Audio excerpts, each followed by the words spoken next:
There are a number of types of guilt, but none as harrowing as that which we put ourselves through, whether it is well-deserved or imagined. There's also a type which rises out of the words of others, but these only go on to fuel what is within us already. Taking on the responsibility of making life right for everyone else first is actually very common if you're an empath. And the guilt over putting yourself first can be a hard thing to shake until you realize there's absolutely no way forward unless you do just that. Empathic guilt is the feeling of wanting to help, knowing the extent of the suffering, and yet our humanity leaves us incapable of fixing the problem and bringing peace to the situation. Empaths feel as though they have failed the individual, themselves, and the world.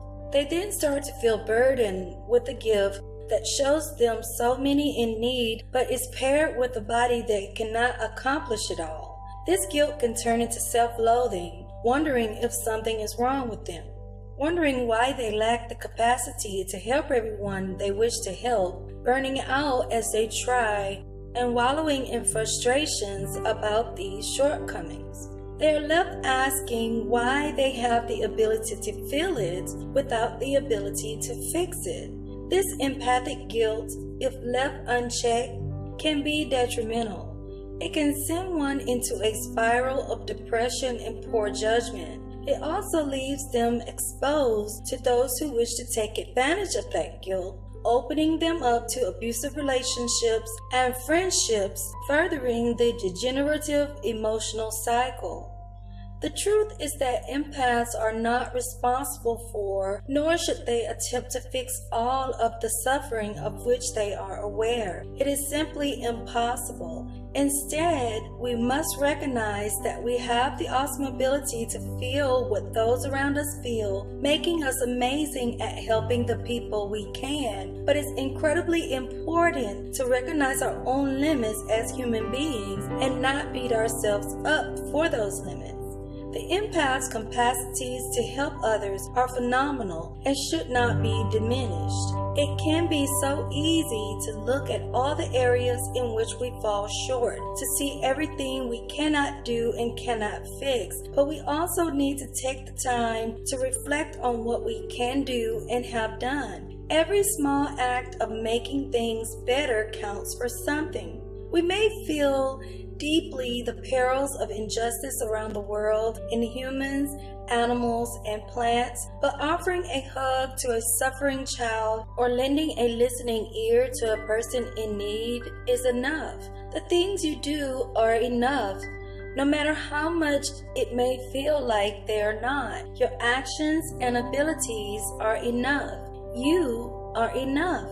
When we realize that we are enough, that even the smallest acts matter, we can begin to let go of some of our empathic guilt that only serves to lessen our capabilities rather than enhance them. Your gifts were not given to you to burden you with the world's worth of struggles. Rather, they were given to you to help those who you are able. You do not have to turn a blind eye to suffering. But in order to lessen the empathic guilt, you do need to turn your focus away from what you cannot do and shine a light on solely what you can do. As an empath, you often feel it's your duty to help people selflessly. And even though we've heard a million times, put yourself first, non-empaths may not understand why it's a hard thing to do. Thinking of our own best interests first completely goes against the grain of our inner nature, and we often end up feeling guilty as a result. And that is a huge block to expanding our own light and capabilities. Selfless acts are admirable because they renew our faith in humanity, reminding you there is good in the world, and you can experience it firsthand. However, empaths cannot create that balance for others. True balance and connection as a collective world is when each person is willing to stand up and take responsibility for their own actions and move forward in the face of fear. The more you keep yourself suspended in the feeling of guilt or responsibility of having to help everyone, you are blocking your own personal growth and the growth of others around you who have their own path to lead. Being highly sensitive and empathic does not mean that you are a perpetual victim or martyr. And just because someone holds no value on you does not mean that no one ever will. But if it does not start with you, others will not see it either. So to be a truly functioning empath, you must be the most important person in the room to yourself, even as you give yourself to others in need.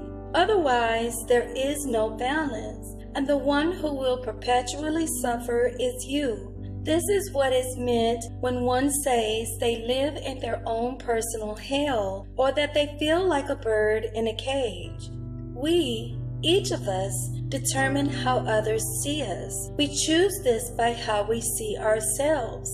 So as an empath, how can you manage this delicate balance and put yourself first and still feel like you're helping others in a way that feels good? Start by asking yourself why you are helping others in the first place and if it's for the best. If you can stay clear and on task with your goals and dreams without feeling depleted and obligated by everyone else, then you have a good foundation. But the truth is that it will always take a bit of extra mindfulness. When your joy comes from helping others, it's got to be a conscious effort that is different with each person and situation. It's critical to eat good, healthy foods, exercise, get enough rest, spend time outdoors, and draw a clear line with others emotionally. And most importantly, spend time alone.